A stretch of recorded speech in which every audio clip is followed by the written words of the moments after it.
안녕하세요. 저는 결혼 3년 만에 이혼을 한 30대 여성이에요. 혹시 여러분은 사주나 운세 믿으시나요? 저는 한 번씩 운세를 보는데 볼 때마다 항상 초년 운세는 별로이지만 중년의 귀인을 만나 말년에는 대박이 난다고 하더라고요. 완전히 믿지는 않았지만 그래도 앞으로 나아진다니까 제발 사주처럼 귀인을 만나 내 인생이 대박이 나길 바라며 살았던 것 같아요. 사실 저는 이혼하기 전까지만 해도 정말 우울하고 힘들었거든요. 일단 우리 집 상황을 말씀드리자면 저의 부모님은 사이가 정말 좋지 않으셨어요. 두 분이 정말 하루가 멀다고 매일 싸우다가 제가 20살이 되던 해에 이혼하셨죠. 그리고 저는 엄마와 둘이서 살고 아빠는 이혼하고 얼마 되지 않아 재혼하시며 연락이 되지 않았어요. 저는 그 당시 공부하는 것을 좋아하지도 않았고 경제적으로 넉넉하지 못한 형편이라 그냥 대학을 포기하고 바로 회사에 입사했어요. 회사 생활은 힘들긴 해도 나름대로 보람도 있고 앉아서 공부만 하는 것보다는 재미있었던 것 같아요. 그렇게 재밌게 일을 하다가 회사 동료의 소개로 남편을 만났고 연애를 하고 결혼을 약속했어요. 결혼식 한 달 전 식당 주방에서 오랫동안 일하시던 엄마가 몸이 이상해서 병원에 가보니 폐암 말기라는 진단을 받으셨어요. 그리고 결혼식 2주 전에 엄마는 세상을 떠나셨어요. 그렇게 저는 엄마 없이 결혼식을 올렸답니다.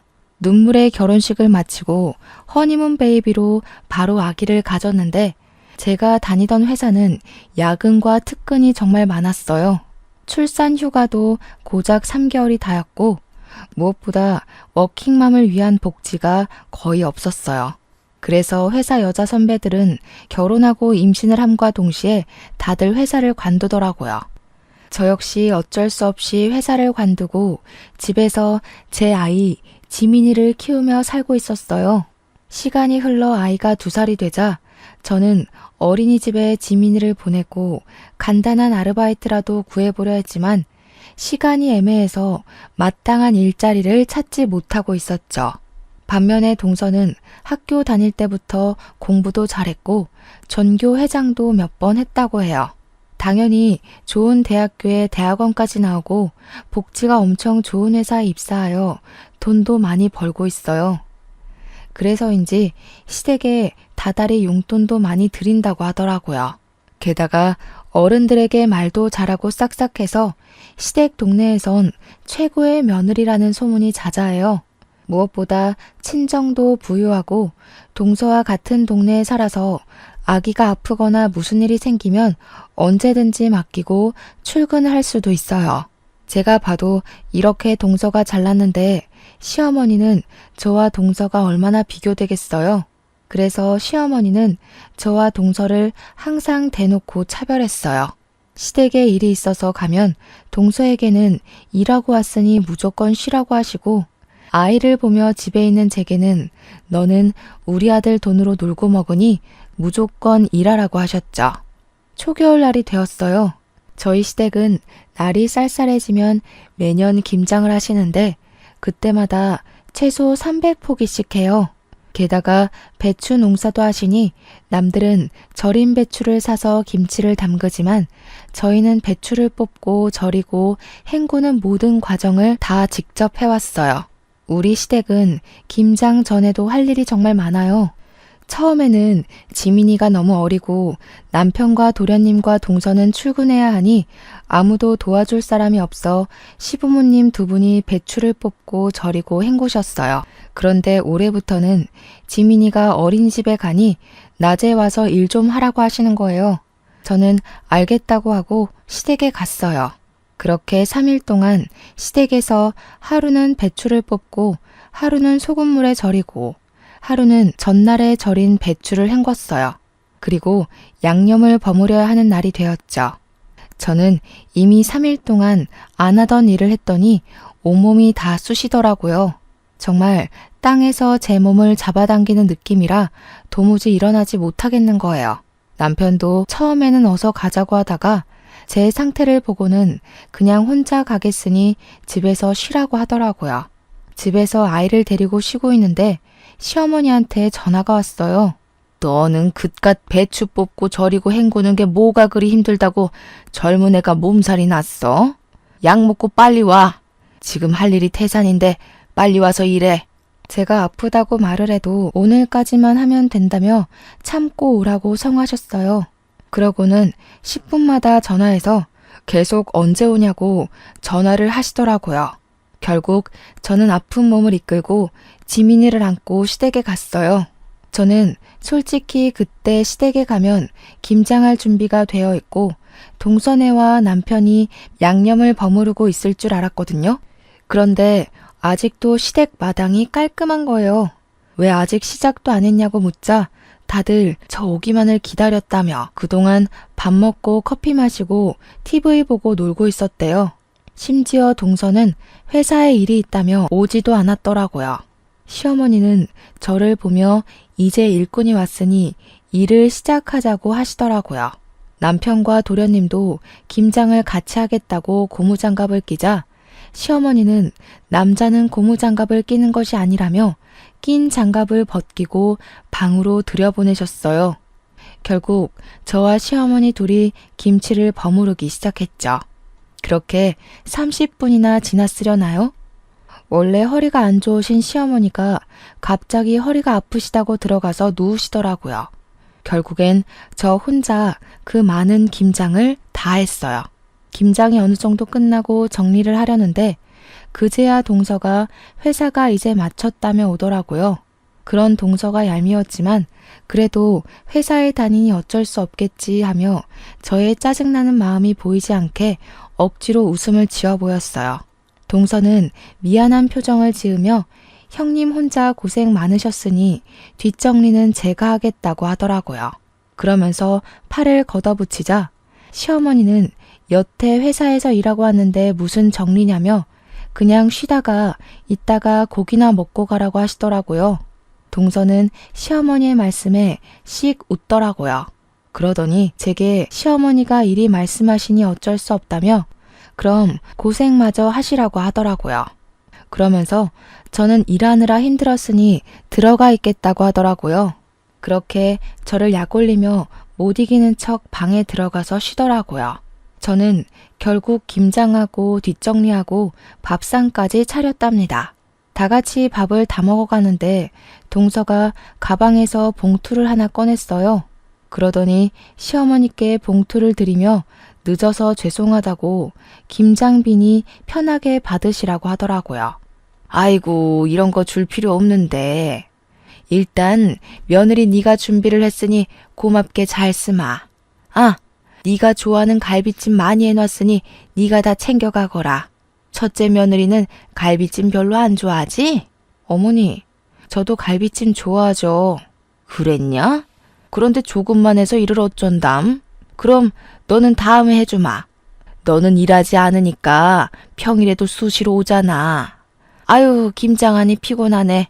첫째 너는 이것 좀 치우고 있고 둘째는 잠깐 나 좀 보자꾸나. 시어머니는 밥을 다 드시고는 동서를 데리고 큰 방으로 들어가셨어요. 둘이서 뭐하나 궁금해서 상 정리하는 척하며 몰래 큰 방 앞에서 하는 이야기를 들어보니 시어머니가 동서에게 선물을 해주시더라고요. 평소에 용돈도 많이 주고 또 때마다 현금도 줘서 고맙다고 하시며 백화점에 가서 옷 한 벌 샀다고 하더라고요. 그 모습을 보고 있자니 서운하더라고요.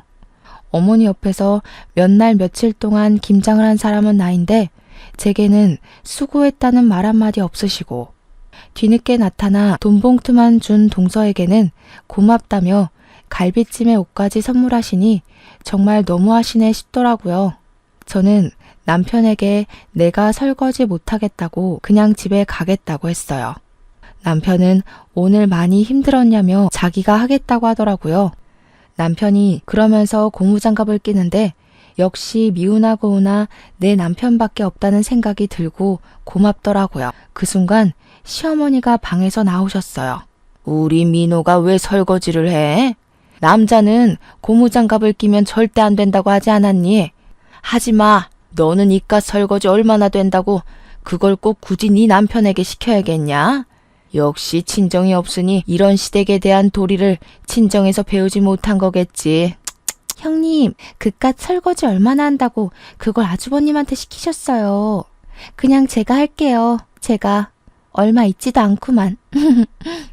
아가야, 너는 밖에서 일도 하고 와서 무슨 설거지니? 너는 하지 말아라. 집에서 우리 민호 돈으로 놀고 먹는 제가 해야지 안 그러니?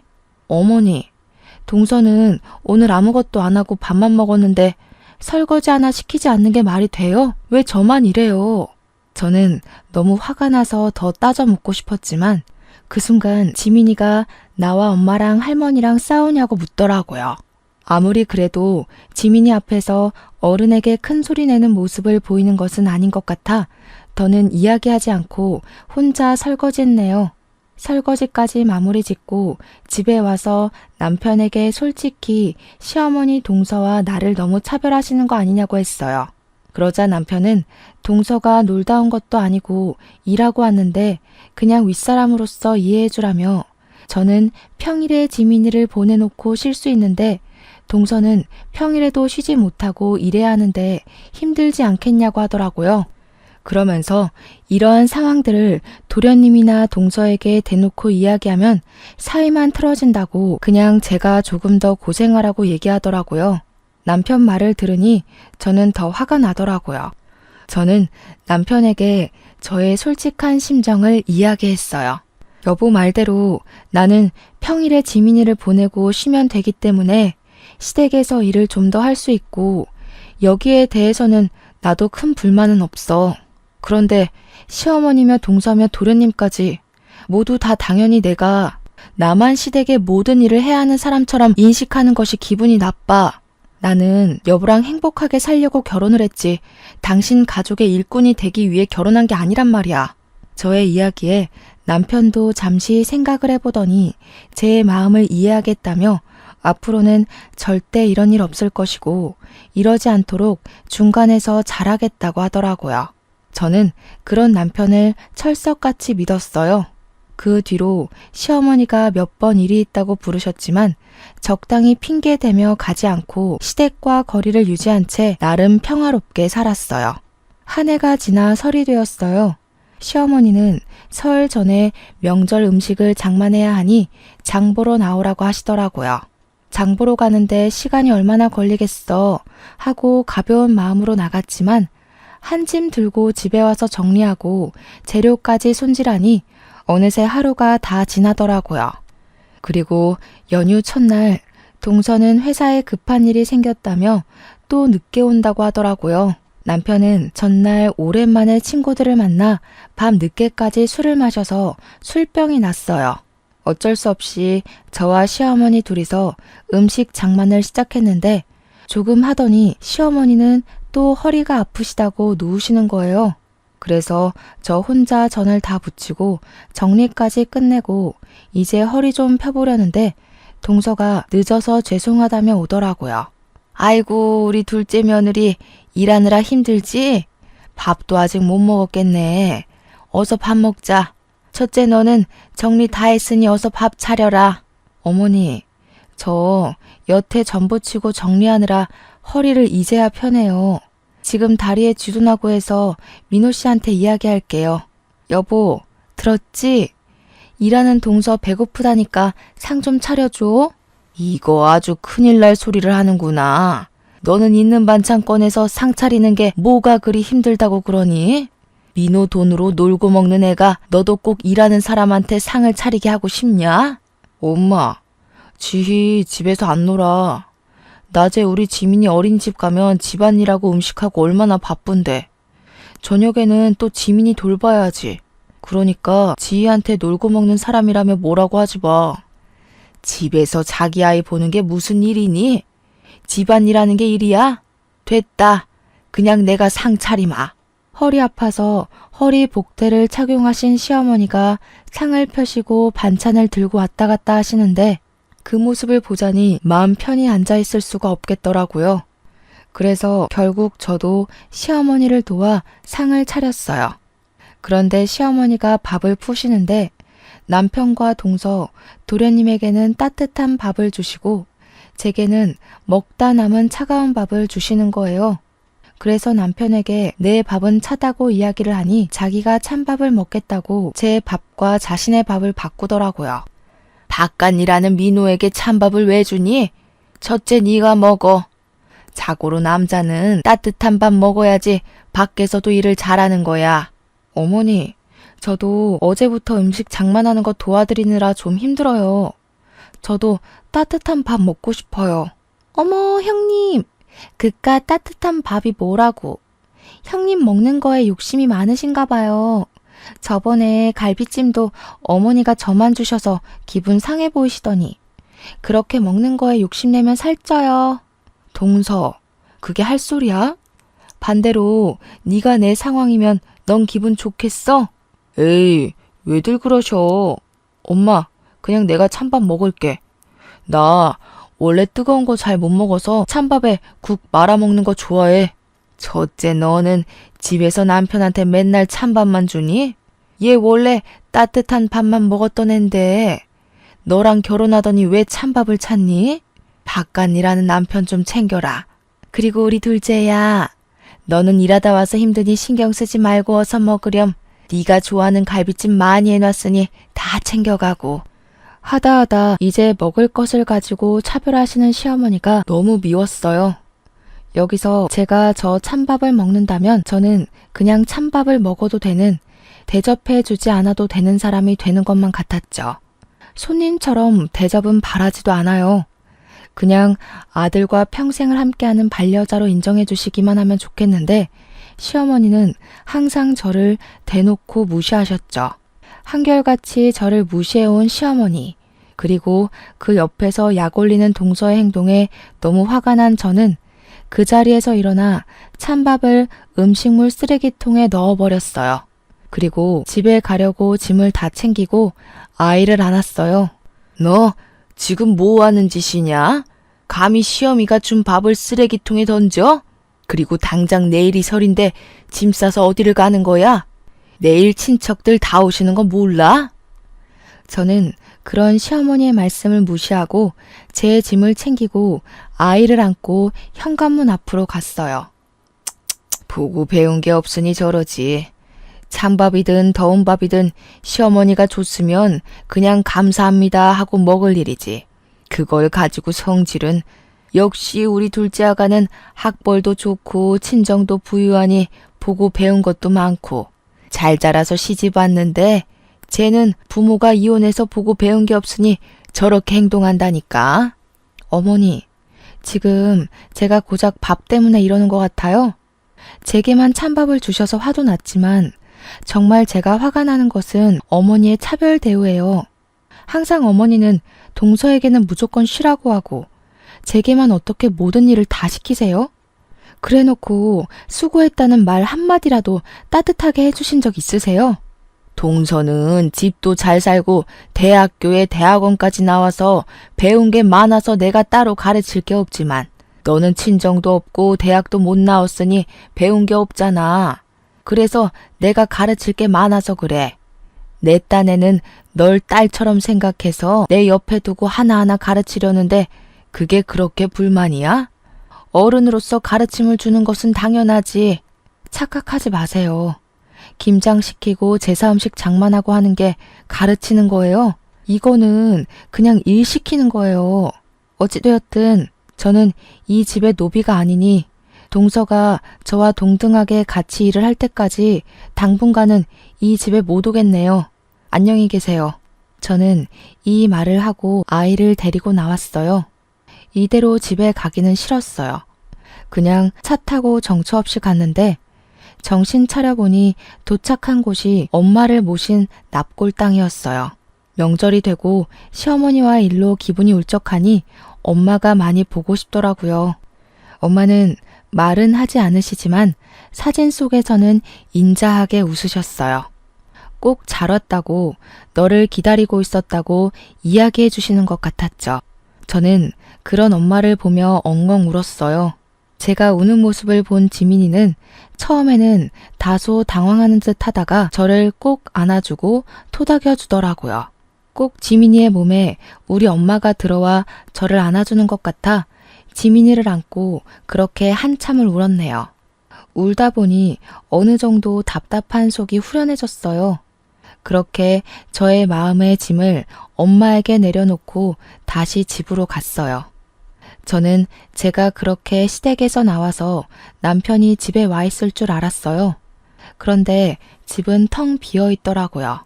남편은 명절 당일에도 오지도 않고 연락도 없었어요. 연휴 마지막 날 밤늦게서야 집에 들어오더라고요. 저를 보자마자 한다는 이야기가 너는 꼭 그 자리에서 그렇게까지 해야겠냐고 하더라고요. 나는 너네 집 노비냐? 김장할 때도 너나 시어머니는 나에게만 그 많은 일을 다 시켰어. 요새 같은 시대에 어느 집에서 배추 300포기를 담가? 그것도 며느리 혼자 말이야. 음식 장만도 나 혼자 다 했지. 그리고 내가 그렇게 하는 동안 너고 네 동생이고 날 도와준 적 있어? 그저 어머니가 뭐라고 하셨으니까 어쩔 수 없다며 뒤로 빠지기나 하고. 나 이제 더는 못 참아. 이제 시댁에 안 가. 쉬지도 않고 따발총처럼 이야기하는 저의 모습을 본 남편은 고개를 저으며 방문을 쾅 닫고 들어갔어요. 저는 정말 다시는 시댁에 가지 않을 것이라 다짐했죠. 그런데 얼마 뒤 시어머니의 허리가 많이 안 좋아지셔서 허리 수술을 해야 하는 상황이 되었어요. 아무리 미운 시어머니지만 그래도 같이 사는 남편의 엄마라서 걱정이 되더라고요. 그래서 다시는 시댁에 가지 않을 것이라는 다짐은 일단 뒤로 한 채 병문안을 갔어요. 다행히 수술은 잘 되긴 했지만 당분간은 절대 안정을 취해야 하니 단순히 걷는 것 이외에는 아무것도 해서는 안 되는 상황이었어요. 그래서 저는 아침에 지민이를 어린이집에 보내놓고 식사 준비며 시댁의 모든 집안일을 도와드리기로 했어요. 시어머니가 밉긴 했지만 그래도 가족이기도 하고 동서나 남편은 회사에 가야 하니 저밖에 할 사람이 없으니까요. 어머니는 제가 시댁에 오자 정말 작정을 한 사람처럼 모든 일을 다 시키셨어요. 때에 맞춰 식사 준비, 화장실 청소, 집안 대청소는 당연하고 설치하고 한 번도 닦지 않은 것처럼 기름때가 찐득찐득한 가스레인지 후드 청소, 냉장고 정리, 부엌 서랍 정리 등 모든 일을 다 시키셨어요. 시키시고 그냥 가만히 계시면 좋을 텐데 꼭 시키시고는 옆에 쫓아다니시며 이거는 이랬네 저랬네 하시며 잔소리를 하셨어요. 그뿐만이 아니라 시키신 일 중에 뭐 하나라도 제대로 되지 않으면 너는 이깟 집안일 하나 제대로 못하냐며 엄청나게 구박하셨어요. 그러면서 말끝마다 역시 친정이 못 사니 대학도 못 가고 배운 게 없어서 저런다며 저러니 애가 시간이 있어도 알바를 구하지 못한다며 또 뭐라고 하시더라고요. 이렇게 잔소리와 구박을 들으며 첫째 날이 흘렀어요. 다음 날, 전날 때 빼고 광내서 청소를 싹 했으니 오늘은 그냥 식사만 차려드리면 되겠다 싶어 갔는데 이번에는 제가 결혼하고 나서 한 번도 정리하지 않았던 창고를 정리해야 한다며 창고 정리를 시키시는 거예요. 창고를 정리하는데도 옆에 서서 잔소리하시고 구박하시고 제가 말을 잘 못 알아들으면 욕까지 하시는데 정말 아무리 허리가 아프신 시어머니라 해도 못 참겠더라고요. 그래서 그날은 퇴근하고 온 남편을 붙잡고 시어머니가 이렇게까지 청소를 시키시며 구박에 막말에 욕설까지 하셨다고 했어요. 그랬더니 남편은 제 말을 믿지 못하겠으니 녹음을 해놓으라고 하더라고요. 그래서 다음날 저는 핸드폰 녹음기를 켜고 시댁에 갔어요. 너 왜 이렇게 늦게 와? 아프고 늙은 시모 굶겨 죽일 참이야? 나쁜 년. 그리고 옷은 그 청바지가 뭐냐? 청바지 입고 어떻게 일할 거야? 너네 엄마는 시댁에 어떤 옷을 입고 가야 하는지 그런 것도 안 가르치고 죽었다니? 도대체가 내가 어디부터 어디까지 너한테 알려줘야 하는 거야? 일단 밥이나 차려. 밥 차리고 오늘은 저온 창고 싹 다 정리해라. 시어머니는 저를 보자마자 왜 이리 늦게 왔냐고 하시며 돌아가신 엄마까지 들먹이시며 뭐라고 하시는데 정말 화가 났지만 녹음 중이라 참았어요. 밥을 다 드시고 나서는 설거지를 하라고 하시고 설거지 하는데도 옆에 딱 붙으셔서 주방 세제를 너무 많이 쓴다고 뭐라고 하시고 따뜻한 물로 하면 보일러세 많이 나온다고 찬물로 하라고 하시고 손이 느려서 굼뜨다고 뭐라고 하시더라고요. 그러고서는 저에게 음식들이 저장된 저온 창고를 정리하라고 하셨어요. 그곳에는 정말 언제 넣어놨는지도 모르는 음식들이 가득했고 곰팡이 핀 음식들도 있었어요. 저는 모든 음식을 다 꺼내서 하나씩 확인하며 먹을 수 있는 음식은 다시 넣고 먹지 못하는 음식은 버렸어요. 열심히 하고 있는데 또 오셔서 제가 하는 행동 하나하나를 감시하시며 구박도 하시고 욕도 하시더라고요. 그러다가 제가 시어머니의 말을 잘못 알아들으면 멍청하다고 등도 때리시고 꿀밤도 때리시고 하셨어요. 중간중간에 그냥 가버리고 싶었지만 일단은 참고 녹음을 다 완료한 후에 고무장갑을 던지고 아무 말 없이 그냥 집에 왔어요. 집에 와서 온종일 녹음한 내용을 남편에게 들려주었어요. 제가 인격 모독을 당하고 욕을 듣고 딱 하고 맞는 소리가 들리는데도 남편은 몸이 좋지 않으셔서 예민해져서 그런 거고 힘없는 우리 어머니가 때려봤자 얼마나 아프겠냐고 그냥 넓은 마음으로 참아달라고 하더라고요. 저는 그런 이야기를 하는 남편에게 역시 가재는 개편이라며 세상에 믿을 만한 인간 하나도 없다고 하고 방에 들어갔네요. 다음 날 3일 연속 시댁에서 일했더니 온몸이 다 아프더라고요. 지민이를 어린이집에 보내놓고 쉬고 있는데 모르는 번호로 전화가 왔어요. 받아보니 옛날에 이혼해서 연락이 끊겼던 아빠였어요. 한때는 저와 엄마는 이렇게 힘든데 아빠는 재혼했다는 소식을 듣고 미웠지만 그래도 거의 20년 만에 내 가족에게 연락이 오니 반갑고 뭔가 든든한 내 편이 생긴 것 같은 기분에 반가워서 갑자기 눈물이 나오더라고요. 그렇게 울며 서로의 근황을 물었어요. 아빠는 조그맣게 회사를 차리셔서 사장으로 있다고 하셨어요.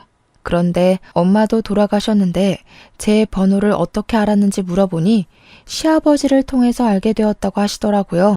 저는 아빠에게 시아버지랑 어떻게 연락을 했냐고 두 분이 아는 사이냐고 물었죠. 알고 보니 아빠가 10년 정도 전에 길을 가다가 뇌출혈로 쓰러진 적이 있었는데 그때 시아버지가 빨리 아빠를 발견해서 사실 수 있었다고 해요. 그 후 몸을 회복하신 아빠와 시아버지가 연락을 주고받고 지내셨대요. 그러면서 서로가 무슨 일을 하는지도 자연스레 알게 되셨는데 그 당시 시아버지는 사업이 잘 되지 않아서 회사가 거의 망하기 직전이었고 아빠는 동종업계에서 사업이 잘 돼서 돈도 많았고 좋은 거래처도 많이 알고 있었어요. 그래서 아빠가 자신의 목숨을 구한 은인이시라며 시아버지를 여러모로 많이 도와주셨다고 해요. 그때 인연이 지금까지 연결되어 지금은 호영호재하면서 지내는 사이라고 하더라고요. 얼마 전에는 두 분이 만나 술을 한 잔 드셨대요. 술에 취하신 시아버지가 첫째 며느리 이야기를 하셨는데 나는 첫째 며느리가 너무 예쁜데 자기 마누라는 부모님이 이혼하고 엄마는 돌아가시고 아빠는 재혼해서 연락도 안 되니 마땅한 친정이 없다며 시집살이를 그렇게 시킨다고 하셨대요. 도와주고 싶어도 자신은 회사에 나와봐야 하니 딱히 도울 수도 없고 그저 마누라한테 그렇게까지 미워하지 말라고 말하는 것이 전부인 이 상황이 답답하다면서요. 그러면서 시아버지가 아빠에게 첫째 며느리라며 사진을 보여주셨는데 제 사진이었대요. 아빠는 이 이야기를 하시며 엄마와 이혼한 후 매정하게 연락을 끊어서 네가 이렇게 힘들게 살게 된 것 같다며 미안하고 그동안 정말 고생 많았다고 하셨어요. 그러면서 제가 시집살이가 너무 힘들어서 이혼하고 싶다고 한다면 집과 일자리 정도는 마련해 줄 수 있으니 괜히 눈치 보며 살지 말라고 하시더라고요. 그래서 제가 그동안 시어머니의 막말, 무조건 시댁 편인 남편, 그리고 여우 같은 동서 때문에 갈라서고 싶은 적이 많았는데 지민이도 있고 경제적인 여건 때문에 억울해도 그냥 참고 살았다고 했죠. 그랬더니 아빠는 일단 사돈에게 인사를 해야겠다며 인사하러 갈 수 있게 날짜 좀 잡아달라고 하시더라고요. 저는 사실 얼마 전에 시부모님이 하도 저를 구박하시고 무시하셔서 한바탕 하고 영 끊었다고 했어요. 아빠는 그래도 사돈한테 인사는 드려야 하는 것이 도리니 꼭 날짜를 잡아서 알려달라고 하셨어요. 저는 아빠와 전화를 끊고 바로 시어머니께 전화를 드렸어요. 그리고 저희 친정 아빠가 연락됐는데 시부모님께 인사를 드리고 싶어 하시니 시간 될 때 알려달라고 했어요. 시어머니는 축하한다는 말은커녕 아빠가 뭐하고 사시는지부터 궁금해 하시더라고요. 그래서 아빠에게 들은 대로 그냥 조그마하게 회사를 운영하고 있다고 했죠. 그랬더니 시어머니는 요새 사업하다가 망하는 사람들이 많다던데 괜히 너네 아빠랑 인제 와서 연락돼서 우리 민호가 번 돈이 다 거기로 흘러가지는 않을까 모르겠다며 어쨌든 주말에 시간 비워둘 테니 오라고 하라고 하시곤 끊으셨어요. 애초에 시어머니의 축하는 바라지도 않았지만 그래도 어머니의 날이 선 말투에 기분이 좋지는 않더라고요. 그리고 약속한 날 저는 거의 20년 만에 아빠를 만났어요. 제 기억 속의 아빠는 주름살이 하나 없고 머리숱도 많았는데 그날 본 아빠는 주름살도 자글자글하고 머리카락도 거의 없으셨어요. 저는 변해버린 아빠의 모습이 반갑기도 하고 그런 아빠의 손을 오랜만에 잡고 함께 시댁으로 향했어요. 시댁에는 동선의 부부도 있었어요. 아빠는 준비하신 과일 바구니를 건네시며 지희의 아빠 되는 사람이라고 하며 허리를 90도로 굽혀 인사하시더라고요. 시어머니는 그런 아빠를 보면서 떨떠름한 표정을 지으셨어요.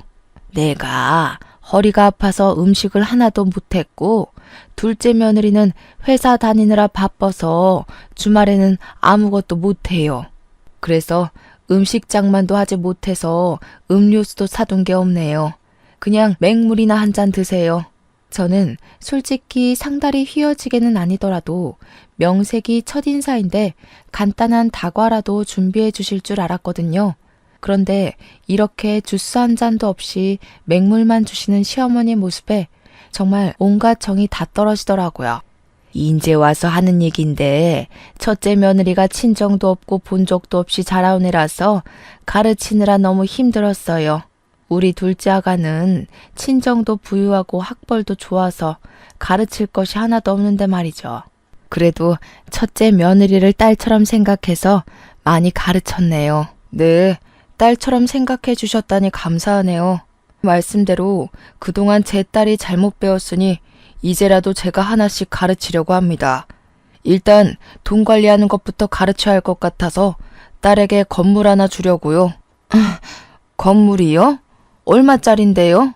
거기 시세가 한 25억은 되거든요.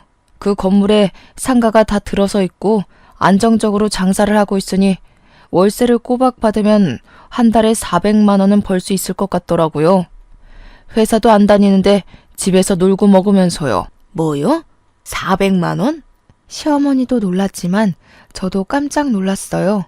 순식간에 저는 조물주보다 높다는 건물주가 되어 매달 한 달 월급만큼의 돈을 받게 된다는데 이게 쉽게 믿어질 리가 없잖아요. 아빠는 그런 저의 손을 잡고 씩 웃으셨어요. 시어머니는 도대체 뭐를 하시길래 그런 건물이 있냐면서 명함이라도 있으면 달라고 하셨어요. 아빠가 명함을 건네자 시어머니는 아빠의 명함을 받고는 요즘 사업이 잘 안 되냐며 은근히 비꼬는 말투로 말씀하셨죠. 옆에 있던 동서도 형님 아버지신데 어느 회사 대표님이신지 궁금하다며 본인에게도 명함을 달라고 했어요. 그런데 동서가 건네받은 아빠의 명함을 보고 깜짝 놀라하는 거예요. 어머니, 여기는 시아버지 회사보다 규모가 더 큰 회사네요. 꽤 큰 회사인데 여기 대표님이시라고요? 저희 팀장님이 여기 회사 대표님의 조카라고 하시던데. 아, 지은이가 여기 둘째 며느님의 직장 상사인지는 몰랐네요. 또 이렇게 인연이 해결되네요. 시어머니는 그렇게 좋은 회사의 대표가 첫째 며느리 아빠였냐며 재차 확인하시고는 다시 한번 놀라셨어요. 아빠는 그런 시어머니에게 당당하게 제가 이 회사의 대표라고 하시며 일단 오늘은 일이 없으니 가봐야 할 것 같다고 하시고는 자리에서 일어나셨어요. 저는 아빠를 보내드리고 다시 시댁으로 왔어요. 어느덧 저녁 6시. 저녁을 먹을 시간이더라고요. 어머니, 벌써 저녁 6시인데 저녁 식사하셔야죠. 형님, 가서 식사 준비 좀 해주세요. 저는 아시다시피 일하느라 피곤해서요. 동서는 아주 당연하다는 듯이 제게 저녁 식사를 시키더라고요. 그 소리를 들은 시어머니가 깜짝 놀라 동서에게 다가왔어요. 예, 오늘은 네가 준비해라. 쟤도 오늘 오랜만에 아빠 만났으니 얼마나 정신적으로 힘들었겠니? 저는 그래도 회사에서 일하는데 오늘 하루는 푹 쉬어야죠. 형님은 집에서 노시는데? 쉬긴 뭘 쉬니? 젊어서 고생은 사서도 한다고 했다. 네가 밥 차리고 첫째 아가는 잠깐 나 좀 보자. 할 말이 있다. 시어머니는 저를 부르실 때 야 아니면 첫째 너라고 하셨어요. 그런데 돈 많은 아빠가 왔다 가시자 저에게 결혼 후 처음으로 첫째 아가라고 부르시며 저를 큰 방으로 데리고 가시더라고요. 아가, 내가 그동안 너한테 섭섭하게 한 것이 있다면 미안하다. 나는 그냥 친정도 없는 네가 어디 나가서 혹시라도 무시당할까 봐. 다 네가 잘 되길 바라는 마음에서 그렇게 한 것이니 이해해 주려무나. 그리고 다른 친구들은 다른 며느리한테 한 달에 100만 원씩은 받고 산다던데 나는 한 달에 50만 원 정도는 내 용돈으로 줄 순 없겠니? 병원비도 있고 생활비도 있고 조금 힘들어서 말이야. 이제 동서보다 제가 돈을 더 잘 벌게 생겼으니 어머니 상황이 역전되셨네요. 아가야, 무슨 말을 그리 서운하게 하니? 그런 게 아니라 그냥 서로 돕고 살자는 거지. 어머니는 저 혼자 김치 300포기 담그고 명절 음식 준비할 때 한 번이라도 도와주신 적 있으셨어요? 허리가 아프시지 직접 도와주시지는 못해도 누구한테 힘들 테니 도와주라고 한 적 있으셨나요? 그러기는커녕 아무 일 못하게 하시고 저 혼자만 일 다 시켜놓고는 인제 와서 서로 돕고 도와주는 척 하시는 건가요? 시어머니는 저의 말에 아무 대답도 못하고 그저 당황해만 하셨어요. 어머니, 저는 어머니의 말씀대로 본 것도 없이 자라서 서로 도우며 사는 거 뭔지 잘 모르겠네요. 저는 이 말을 남기고 거실로 나갔어요. 부엌에 가보니 동서는 입술이 삐죽 나와서 저녁 준비를 하고 있더라고요. 저는 그동안 얄밉게 말하는 동서에게도 한마디 했어요. 동서, 아직도 그것밖에 못 차렸어? 빨리빨리 움직여. 이러다가 내일 밥 먹겠어. 하긴 뭐 네가 회사를 한답시고 집안일을 해봤어야 알지. 형님, 지금 돈 많은 아빠 있다고 유세 떠는 거예요? 너도 그동안 회사 다녀서 돈 번다고 유세 부렸는데 나는 그러면 안 된다니? 그리고 어머니, 용돈은요? 용돈은 학벌 좋고 친정도 부유한 동서한테 받으세요. 전 이혼하겠습니다. 더는 이 집에 노비처럼 못 살겠어요. 노비라니. 나는 너를 맹세코 단 한 번도 그리 생각한 적 없다. 정말 딸처럼 생각했어. 딸처럼 생각하셔서 찬밥 주시고 먹는 거로 차별하시고 맨날 저에게만 그렇게 일을 시키셨어요. 무슨 말이 안 되는 소리를 하셔야죠. 저희 갈라서겠습니다. 여보, 왜 그래? 그게 무슨 소리야? 이혼이라니. 우리 다시 잘해보자. 이제 장인어른도 계시고 혼자 어디를 가려고. 장인어른? 너 이제 이혼해서 마누라도 없는데 네가 장인어른이 어딨니? 그리고 내가 우리 아이 챙겨서 갈 거야. 나갈 때 있으니까 내 걱정은 말고. 저는 그렇게 지민이를 안고 그 집을 나왔어요. 남편과 시어머니는 갑작스러운 저의 이혼 선언에 황당해하며 저를 붙잡았지만 이미 마음이 확고해진 저는 미련 없이 그 집을 떠났어요. 그리고 아빠가 마련해 주신 새로운 보금자리로 갔어요. 다음 날 저는 근처 신경정신과에서 시댁의 스트레스로 인해 정신적인 피해를 보았다는 처방전을 끊었어요. 그리고 이혼 서류를 작성해서 처방전과 함께 시댁에 퀵으로 보냈죠. 잠시 후 시어머니한테 전화가 오더라고요. 무슨 이혼 서류야? 정말 이혼할 거야? 네, 어머니. 저 이제 그 집에서 더는 노비 생활 못해요. 이혼하겠어요. 이제 둘째한테도 일 시키고 할게. 우리 아들들한테도 일 시킬게. 그러니까 제발 마음 풀고 같이 살자. 저 지민이는 혼자 어떻게 키우려고 그래. 제 걱정하는 척 하지 마세요. 제가 알아서 아주 멋지게 잘 키울 거예요. 어머니가 이렇게 부탁하셔도 저는 이미 마음 정했고 이혼할 겁니다, 반드시. 그깟 일 조금 시켰다고 이혼이 어디 쉽게 될 것 같아? 어머니 허리 아프셨을 때 막말하셨던 거 제가 다 녹음했고요. 지금 병원에서 시댁 스트레스로 인해 정신적으로 피해받았다는 내용의 처방전까지 받았어요. 그리고 아빠 회사의 법무팀 팀장님과 친한 변호사가 이혼소송 전문 변호사래요. 그래서 이혼해주지 않으시면 그곳에서 이혼소송 진행하려고요. 시어머니는 저의 확고한 대답에 살아생전 너같이 독한 년은 처음이라며 온갖 욕설을 퍼붓고는 끊으셨어요. 이어서 남편에게도 전화가 오더라고요. 네가 원한다면 나 우리 가족과 영 끊고 살게. 그러니 제발 이혼은 하지 말자. 같이 살자. 너 내가 그렇게 시댁에서 호되게 당할 때 너는 항상 너네 엄마 도련님 동서 편만 들었어. 그런 네가 잘도 그러겠다. 됐고 이제 이혼이야. 차마 행복하게 잘 살라는 말은 못 해주겠다. 이혼 서류 잘 작성해서 내일 법원 앞으로 와라. 안 오면 소송할 거야. 저는 이렇게 남편과 이혼을 했어요. 이혼 후 저는 지민이와 함께 살며 아빠의 회사에 취직했어요. 아빠의 회사는 원래 블라인드 면접으로 사람을 채용하는 곳이라 제 학벌이 낮아도 전혀 문제가 되지 않았어요. 게다가 회사의 복지가 정말 좋아서 사내 어린이집이 정말 잘 되어 있더라고요. 제가 퇴근할 때까지 마음 놓고 지민이를 맡길 수가 있었죠. 저는 지금도 충분히 행복했고 아빠라는 존재가 있는 것 자체만으로도 너무 감사했어요. 그래도 아빠는 유일한 핏줄인 제게 회사를 물려주고 싶다면서 공부를 하라고 하시더라고요. 아빠의 강권에 다시 공부도 시작했어요. 워낙 공부에 재능이 없던 저이지만 그동안 학벌이 낮다고 무시하던 전 시모의 얼굴을 생각하며 내가 꼭 잘 돼서 복수한다는 마음으로 눈에 불을 켜고 공부하고 있네요. 결혼 후 제게 전혀 도움이 되지 않는 사람이라 여겼는데 이렇게 제게 도움을 주기는 하네요. 이렇게 저는 아빠의 회사에 다니며 일도 하고 공부도 하고 지민이도 잘 키우면서 행복하고 바쁘게 살아가고 있네요. 그리고 최근에 아빠의 조카 제게는 사촌 언니를 만났어요. 이 사촌 언니가 이전에 동서가 말했던 회사의 팀장님이시더라고요. 그런데 동서가 회사에서도 그렇게 여우짓을 하고 사람들 사이에서 이간질했대요. 그리고 명절 전날과 같이 시댁에 가야 하는 날만 되면 회사에서 아무도 요구하지 않는데도 스스로 야근에 특근하며 늦게 갔다고 하더라고요.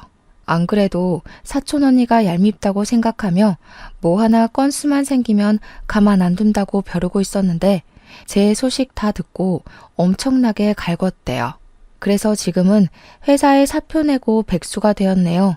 그리고 예전에 저처럼 맨날 시댁에 불려가서 일한다고 하더라고요. 그 소식을 들으니 얼마나 통쾌하던지요. 전 남편은 아이에게 아빠를 보여줘야 하니 한 달에 한 번씩은 보고 있어요. 전 남편은 그때마다 다시 합치자고 하지만 솔직히 제가 뭐가 아쉬워서 합쳐요. 월급 잘 나오죠? 아빠 덕에 건물주가 되어서 상가 월세도 적지 않게 나오죠. 게다가 회사의 복지도 좋아서 지민이 걱정 없이 마음 편히 일도 할 수 있는데요. 지금 사는 집도 크지는 않지만 대출도 없고 저와 지민이 둘이서 살기 딱 적당하거든요. 남편이 그런 소리 할 때마다 저는 너희 엄마와 너 동서 생각만 해도 치가 떨리니까 헛소리 짓거리지 말라고 한마디 하네요. 제가 사주를 볼 때마다 중년의 귀인을 만나 말년에는 대박이 난다던데 제 인생의 귀인이 바로 아빠였나 봐요. 아빠를 만난 뒤로 모든 고민 걱정거리가 다 해결되고 요새는 지민이와 함께 즐겁고 바쁘게 살고 있네요. 정말 이게 꿈인가 싶을 정도로요. 지나온 날들을 돌이켜보면 결혼 전에도 결혼 후에도 정말 많이 힘들었던 것 같아요. 그래도 귀인을 만나 이제는 행복에 이르렀으니 이 행복이 쉽게 꺼지지 않고 평생 유지될 수 있도록 노력하며 살아야겠다는 생각이 드네요. 그래서 먼 훗날 하늘나라에서 가서 보고 싶은 우리 엄마를 보면 나 이렇게나 잘 살아왔다고 자랑할 수 있는 당찬 딸이 되고 싶네요. 저의 긴 사연 들어주셔서 감사합니다. 모두 행복하세요.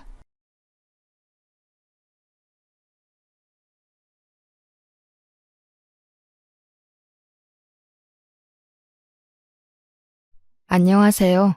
우연한 기회가 운명처럼 찾아오듯 저에게 그런 사랑이 32살에 찾아오게 되었습니다. 그 이후로 저는 40대가 된 지금까지도 남편과 알콩달콩 사랑을 키우며 잘 살고 있는 주부랍니다. 제 이야기는 조금 황당하기도 하고 어이도 없고 나름 사이다 팍팍 들어간 시집살이, 아니 동서에 뻗대는 이야기입니다. 우리 시어머니도 저에게 그렇게까지 시집살이를 시키지 않았었는데 저보다 일찍 시집 왔다는 이유로 동서가 손윗사람인 저에게 그렇게 어이없는 짓을 많이 했네요. 저라고 가만히 두고만 보는 성격은 아닌지라 동서와 같이 들이받고 싸우고 나니 속은 참 시원합니다. 그럼 지금부터 저의 이야기를 한번 시작해 보도록 하겠습니다. 제가 남편을 만난 건 32살에 동네에서 중고거래를 하고 있었을 때였습니다. 그때만 해도 중고거래를 전문으로 하는 앱 같은 게 없었기에 인터넷 카페에서 중고거래를 하던 시기였죠. 저는 필요한 물건들을 조금이라도 저렴하게 구매하기 위해서 매일 그 카페를 들락날락하면서 물건을 검색하고 구매하고 했어요. 그러다가 눈여겨보고 있던 커피 머신이 색을 알림에 딱 떠 있더라고요.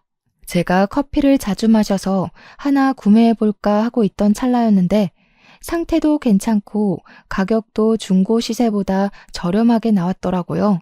판매자가 커피 머신을 사긴 했는데 커피도 잘 안 마시고 은근히 공간을 많이 차지해서 그냥 헐값에 판매한다고 사족을 덧붙였더라고요. 그래서 저는 이건 내 물건이다 싶어 바로 애누리 없이 구매하고 싶다고 이야기를 했습니다.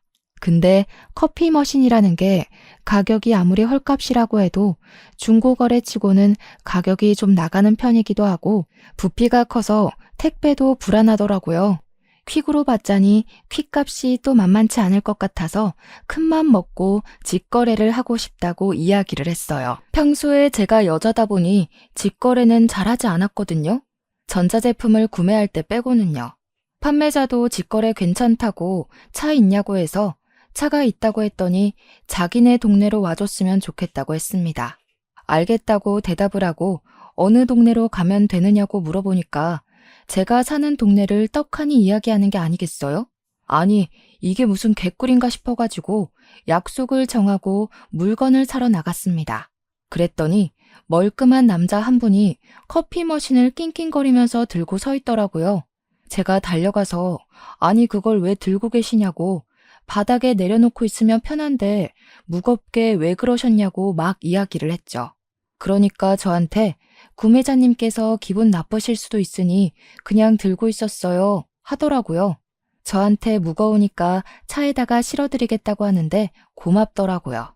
솔직히 우리 집에서 차로 5분 거리라서 그냥 수레 끌고 걸어갈까 고민하다가 차를 끌고 간 것이었는데 좀 미안했죠. 먼저 판매자님께 여기 사시냐고 물어보니까 자기 이 동네 산다고 머쓱해하면서 퇴근이 늦어질 것 같아 집 앞으로 부른 거라며 10,000원을 더 깎아주시겠다는 거예요. 그래서 제가 손사래를 치면서 아니라고, 지금도 충분히 저렴하다고, 저도 이 동네 산다고 이야기를 했어요. 차로 5분 거리에 살고 있다고 하니까 그러시냐고 대답하는데 뭐 중고거래 나가서 무슨 이야기를 더 하겠어요. 그냥 커피 머신 들고 집에 왔죠. 며칠 동안 중고거래하면서 동네 사람 만난 건 처음이라 조금 신기하고는 있었는데 그러고 나서는 금방 까먹었죠. 하루도 아니고 그거 몇 분 만난 사람을 오래 기억해서 어디다 쓰겠어요?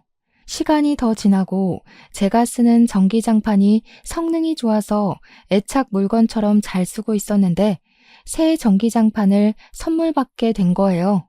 이참에 새 걸로 바꿔볼까 하고 하루 써봤는데 이상하게 저랑은 안 맞고 등이 배기는 것 같더라고요. 새 상품을 이미 뜯어서 한번 사용했으니까 환불을 하기도 뭐하고 어쩔 수 없이 중고거래로 팔아야겠구나 싶었죠. 사진을 여러 장 찍어서 딱 한 번 사용해 본 거라고 중고 카페에 거래 글을 올리니까 바로 쪽지가 날라오더라고요. 이것저것 물어보시길래 성심성의껏 대답을 해드리고 나니 구매하겠다고 해서 택배로요, 직거래로요? 하고 물어보는데 아이디가 살짝 낯이 익더라고요. 그래서 혹시 커피 머신 판매자님? 하고 물어보니까 맞는다고 하시는 거예요. 그래서 제가 집도 알겠다, 퇴근하는 길에 가져다 드리겠다고 대답을 했죠. 전기장판을 차에 싣고 갔다가 퇴근하면서 그 남자 동네로 가서 물건을 건네주니까 저한테 커피 머신은 유용하게 잘 쓰고 있냐고 물어보더라고요. 잘 쓰고 있다고 커피 맛이 좋아서 큰일이라고 했더니 저한테 잠시만 기다려달라고 하더라고요.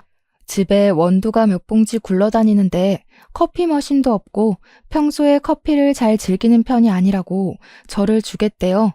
먹지도 않는 거 내버려둬봐야 유통기한만 다가온다고 필요 없다고 하시길래 그냥 화장실에 두고 탈취제로 쓰라고 했죠. 새 원두인데 그렇게 쓰기는 아깝다고 하시더라고요. 주신다는데 굳이 거절하기도 그렇고 2봉지나 새 걸로 받아왔습니다. 고맙습니다 하고 챙겨오긴 했는데 저도 그냥 받기만 하면 좀 양심에 찔리는 거 있죠. 그렇다고 굳이 뭘 챙겨주러 그 동네에 그 남자를 만나러 가는 것도 그렇고 그래서 그 사람이 물건을 판매하기만을 기다리고 있었어요. 그 카페에 즐겨찾기라는 제도가 있어서 판매자를 소위 질차해놓고 글이 올라오면 빠르게 확인할 수 있게 알림을 주는 그런 게 있었거든요. 그 사람이 바로 영화 예매권 2장을 올렸길래 누구보다 빠르게 제가 사겠다고 이야기를 했습니다. 그런데 제가 너무 멍청했던 거예요. 영화 예매권은 만나서 주고받을 거래가 딱히 없는 거예요. 시리얼 번호만 받으면 사용할 수 있으니까요. 아, 이걸 어쩌지 한참을 고민하다가 영화 예매권이 2장이라길래 영화를 보러 갈 사람도 없고 해서 제가 물어봤죠. 주말에 뭐 하세요? 하고요. 제 예상대로 뭐 별일 없다고 이야기하셔서 그러면 저랑 영화 보러 가자고 이야기를 했죠. 그런데 엄청나게 당황하시면서 저랑요? 굳이 저랑 영화를? 남자친구랑 가시죠. 왜 저랑? 이러면서 몇 번이나 말을 하더라고요. 그래서 오해할 수도 있겠다 싶어서 저는 남자친구가 없고 원두 주신 값으로 영화를 보여드리고 싶다고 이야기를 했어요. 사실은 작게 케이크라도 드리고 싶었는데 영화 예매권을 이미 사버렸고 이건 직거래를 하지 않아도 되는 상품이더라 하면서요. 케이크 대신 그냥 영화나 한 편 보자고 어떤 영화 좋아하냐고 물어봤죠. 그때 딱 타이밍 좋게 개봉한 영화 중에 액션 영화 시리즈물이 있었어요. 제가 그 시리즈물을 놓치지 않고 모든 편을 줄줄 꿰고 있을 정도로 엄청난 팬인데 그 영화를 이야기하더라고요. 안 그래도 보고 싶었던 영화였는데 먼저 말을 해주니까 고맙기까지 하던데요. 저도 좋다고 대답을 하고 시간 약속을 정했죠. 나름 기다리던 주말이 찾아왔고 영화관 앞에 도착을 하고 나니까 너무 콩닥콩닥 긴장도 되고 어색할 것 같아서 자책도 들고 그랬어요. 내가 무슨 용기로 낯선 남자한테 영화를 보자고 했지? 이거 완전 데이트 신청 아니야? 하면서요. 그분도 어색했는지 쭈뼛하게 나타나시더라고요. 순간 망했다 싶었는데 팝콘을 사러 간 뒤부터는 괜찮아졌어요. 취향이 어찌나 똑같던지 탄산음료를 오렌지 주스로 변경하는 것도 똑같았고요. 사이드 메뉴로 버터구이 오징어 사는 것까지 똑같은 거예요. 둘 다 신기해서 와, 이렇게 취향이 잘 맞는 사람도 오랜만에 본다고 영화도 어쩜 똑같은 장르를 좋아하냐고 수다를 막 떨었죠. 영화가 끝나고 그냥 헤어지기 아쉬웠는데 밥 시간은 애매하고 배도 어설프게 불러서 그냥 술을 한잔하러 갔어요. 근데 글쎄 살얼음 낀 맥주 좋아하는 것까지 취향이 똑같더라고요. 심지어 안주도 맥주집 가면 항상 떡볶이를 시켜 먹는다는데 그것까지 똑같은 거예요. 저도 꼭 떡볶이 안주를 먹는 타입이거든요. 동네에 좋은 친구 생겼다고 맥주집 떡볶이 당기면 연락해서 같이 먹자고 하면서 말 놓고 번호 교환까지 했습니다. 어쩜 나이까지도 저랑 동갑이더라고요. 진짜 좋은 친구 생긴 것 같아서 너무 좋았습니다. 그렇게 평일이고 주말이고 맥주 당기는 날이라던가 심심하다던가 하면 만나서 같이 시간을 보내고 취미 생활을 즐겼습니다. 그 사이에 액션 영화도 2편 더 보고 같이 배드민턴도 치고 맥주집 떡볶이도 여러 번 같이 먹었죠. 그런데 하필 제가 전세 계약이 끝나버려서 이사를 가게 되었어요. 어차피 그 동네에서 그 동네로 움직일 예정이긴 했는데 제가 앞뒤 사정을 다 자르고 그냥 이사 간다고만 이야기를 했죠. 아니, 글쎄 집주인이 전세금을 30%나 올려달라고 하더라고요. 아니면 자기네들이 들어와서 살 거라고 나가달라고. 집 없는 떠돌이가 죄지 죄 하면서 씩씩거리고 집을 구하려고 했죠. 아무튼 이사 간다고 이야기를 했더니 화들짝 놀라면서 어디로 가냐고, 멀리 가냐고, 집 구했냐고, 안 구했으면 자기랑 같이 알아보자고, 다른 동네로 가지 말아라, 어느 동네로 갈 거냐, 자기 이제 친구 없어지는 거냐, 난리 법석을 떠는 겁니다. 아니 진정하고 이제부터 집 구할 거라고 했더니 이 동네로 구하는 거지? 하면서 자기가 지금 살고 있는 빌라가 괜찮다고 거기로 오라는 거예요. 그 빌라 전셋값은 제가 안 알아본 건 아니었는데 꽤 비쌌거든요. 그래서 그냥 웃으면서 야, 누가 보면 우리가 연애라도 하는 줄 알겠다 했더니 엄청 당황해하면서 아니었어? 하고 묻더라고요. 귀에서 띠용 하는 소리가 절로 들리는 것 같았습니다. 야, 사귀자는 말을 안 했는데 어떻게 연애를 하는 거냐고. 저도 황당해서 다시 물으니까 저한테 그럼 우리 사귀자 하더라고요. 하긴 잠만 따로 잤지 연인과 다를 바 없는 일상을 보내긴 했죠. 그렇게 어이없게 연애를 시작하고 이사는 같은 빌라는 아니고 그 빌라에서 좀 더 가까운 원룸으로 얻게 되었습니다. 처음 영화관 데이트를 한 이후로 9개월 만에 연인이 되었고 연애한 지 2년이 좀 더 지나 우리 둘은 35에 결혼을 하게 되었어요. 이 남자랑 중고거래로 시작해서 결혼까지 가게 될 줄은 정말 상상도 못했습니다. 물론 결혼을 하는 데에도 우여곡절의 스토리가 있긴 한데 제가 간략하게 이야기를 풀어보겠습니다. 우리 남편은 아주 복작복작하고 다복한 가정에서 자랐더라고요. 무려 위로 형이 하나, 남동생이 하나, 막내로 여동생이 하나 있는 가운데 낀 4남매 둘째였어요. 물론 남편의 형, 그러니까 아주버님은 우연히 저랑 연애하는 걸 알게 되셔가지고 그간 몇 번 만나 뵙기도 하고 밥도 같이 먹고 했습니다. 하필이면 남편 집에서 같이 밥해 먹고 쉬고 있는데 반찬을 전해주시러 형님이 오신 거죠. 그때 딱 들키고 말았고요. 형님은 우리 둘째 도련님이 결혼할 생각이 없는 줄 알았다고 깜짝 놀랐다면서 저한테 잘해줄 테니까 시집 오라고 저를 막 꼬드겼어요. 저는 무척이나 외향적인 형님의 성격 덕분에 결혼 전부터 아주버님네와 친하게 지낼 수 있었고요. 형님이 워낙 저한테 잘해주시기도 하고 음식 솜씨가 어찌나 좋으신지 정말 해주는 반찬들 제가 다 먹어치웠습니다. 형님을 만나 뵙고 결혼 생각이 좀 더 굳어졌던 것 같기도 하네요. 이렇게 좋은 손윗사람이 존재한다면 아랫사람들도 참 바르고 곱겠다 싶었거든요. 인터넷에 워낙 나쁜 시댁, 못된 시댁만 존재하니까 결혼에 대해 겁이 나기도 했고 그런데 우리 둘 다 이제 나이도 꽤 꽉 찼으니까 결혼을 하긴 해야 하고 형님만 보면 전혀 무서울 것 없는 시댁이겠다 싶었던 거죠. 남편의 남동생, 그러니까 서방님은 사고 쳐서 결혼을 4남매 중에 가장 먼저 했다고 하더라고요. 저보다 2살 어린 동서가 있었는데 제가 글을 쓰게 된 주인공이 드디어 등장하셨습니다. 저는 정말 시모보다 무서운 동서는 태어나서 처음 봤잖아요. 아니, 형님도 계시고 막말로 어린 신우도 있고 시모까지 눈 시퍼렇게 뜨고 있는데 동서가 저에게 시집살이를 시킬 거라는 생각을 해봤겠어요? 우리 형님이 진짜 착한 사람이거든요.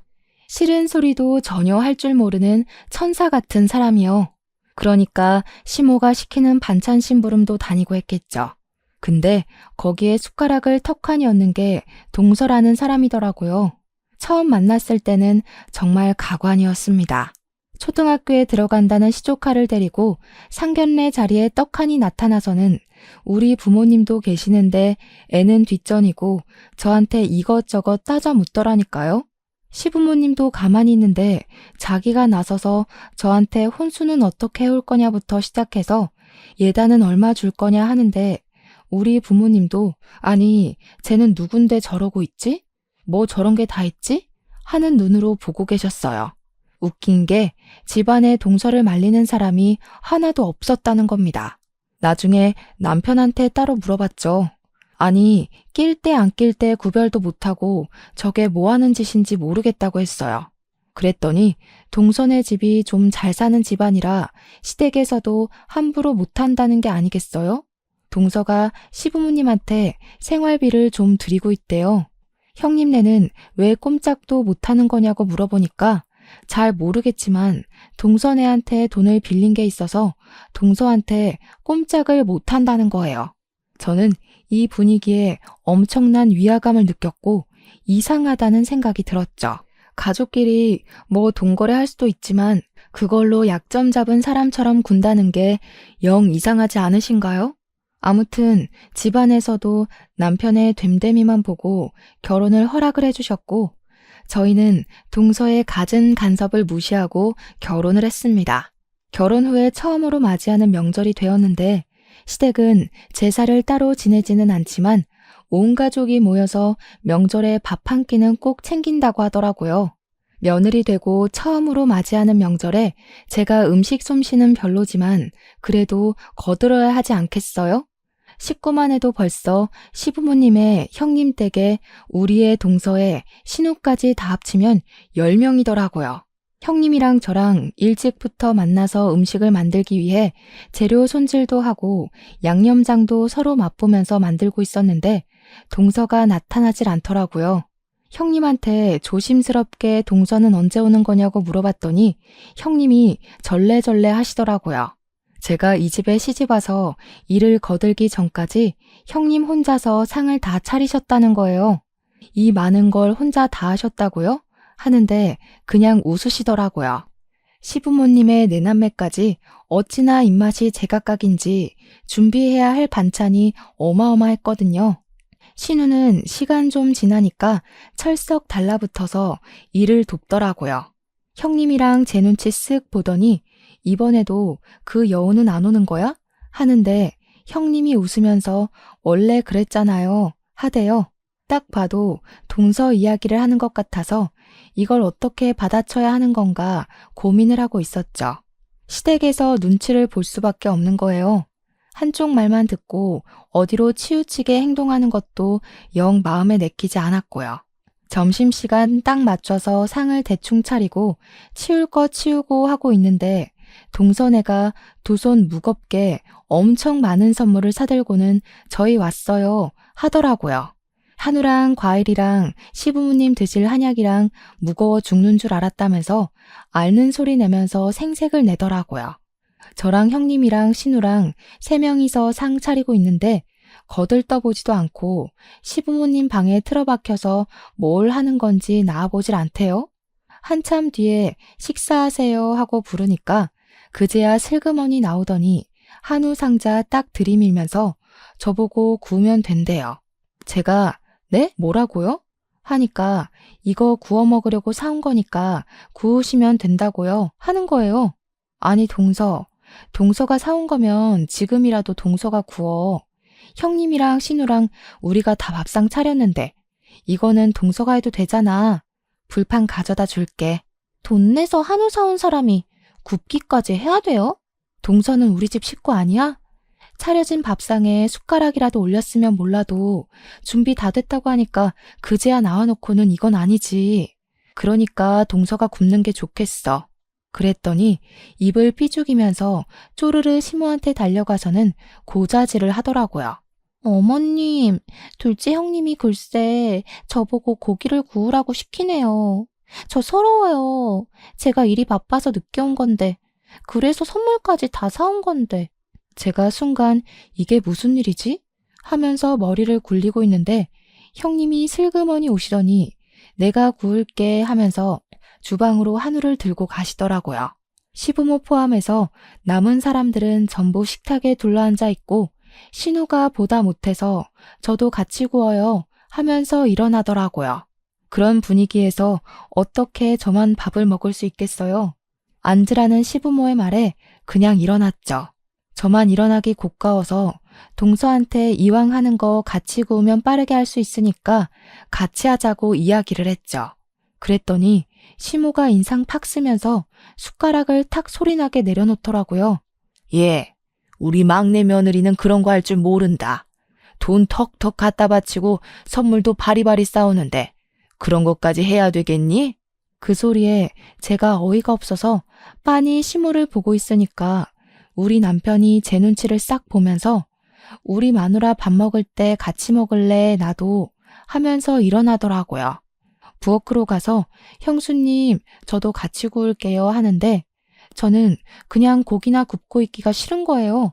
가만히 앉아서 아무것도 모르는 척하는 동서도 너무 얄밉고요. 그래서 지갑에서 미리 시부모님 용돈 드리려고 준비했던 돈을 시모 앞에 딱 내려놓고 말했죠. 저도 돈 턱턱 내놓으니까 고기는 나중에 구워도 되는 거죠? 형님, 신우, 여기 와서 같이 식사해요. 너 지금 뭐 하는 거니? 고기 구워오라니까? 돈 턱턱 갖다 바치면 고기 안 구워도 되는 거 아니었어요? 그러면서 가만히 서서히 꼬락서니를 바라보고 있던 신우와 형님을 끌고 왔죠. 우리 남편만 부엌에서 우물쭈물하길래 당신 밥 안 먹을 거냐고 그럼 당신이 고기 구워와 하면서 웃었어요. 우리 남편도 제 성격 아니까 그럴까 그럼? 하면서 부엌에서 고기 구워올 준비하더라고요.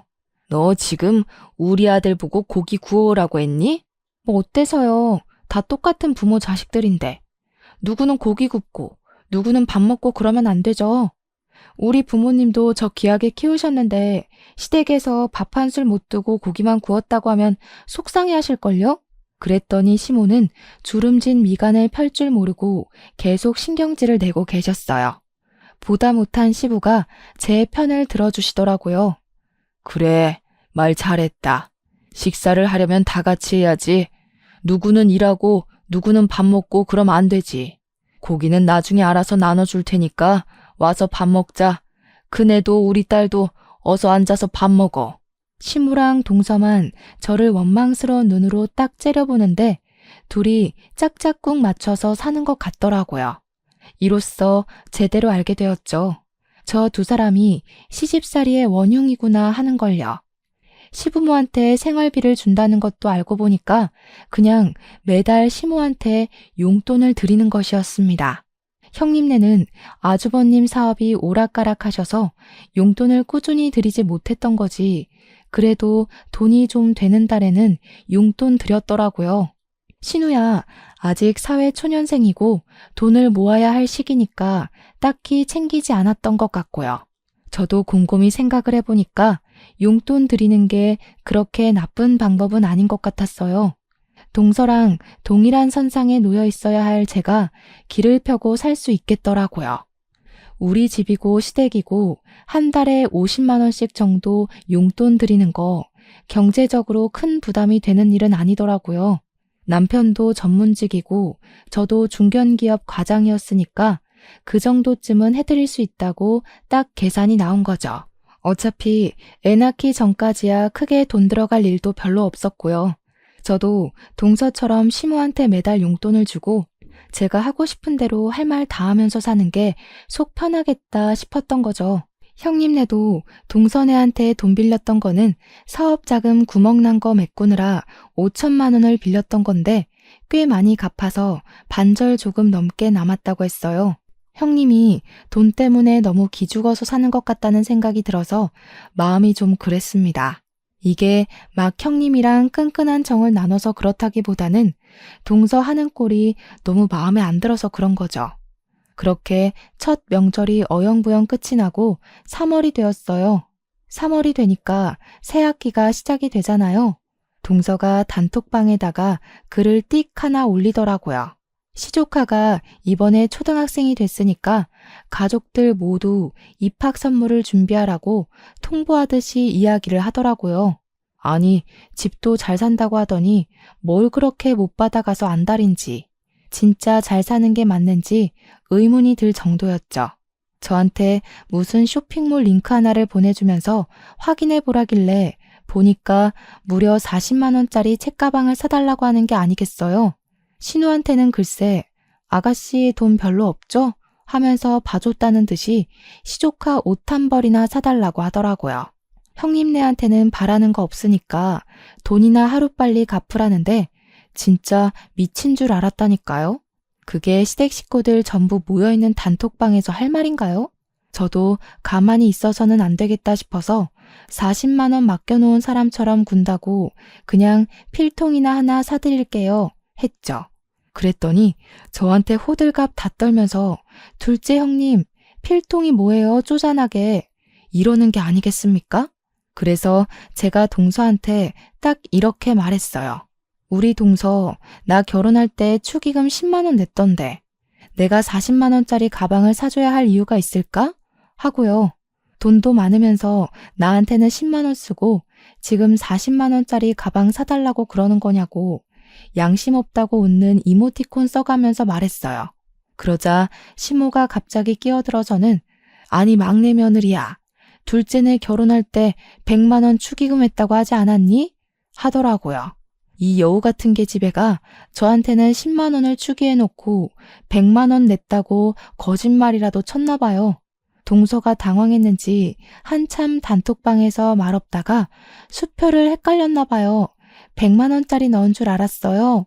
하더라고요. 헷갈릴 턱이 있겠어요? 10만 원을 수표로 넣었으면 몰라도 5만 원짜리 2장 넣었던데. 그래서 5만 원짜리 2장 넣었던데요? 요즘 수표는 노란색인가? 하고 보냈더니 동서가 아예 대꾸를 안 하더라고요. 그렇게 한 방 한 방 먹여가는 사이에 저랑 동서 사이는 점점 나빠졌죠. 그런데 그럴수록 신우랑 형님이 제 편에 딱 든든하게 서주더라고요. 둘 다 동서에게 당한 일이 한두 개가 아니라고 저한테 막 털어놓기 시작하는데 와, 이야기를 듣는데 어떻게 시부모님은 이런 조악한 거짓말과 술수에 넘어가나 싶더라고요.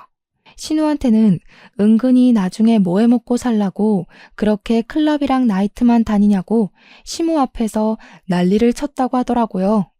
신우가 SNS에 놀러간 사진을 올렸더니 무슨 돈이 있어서 그 나이에 그렇게 놀러 다니냐고 남자친구가 혹시 늑다리 부자고 그런 거 아니죠?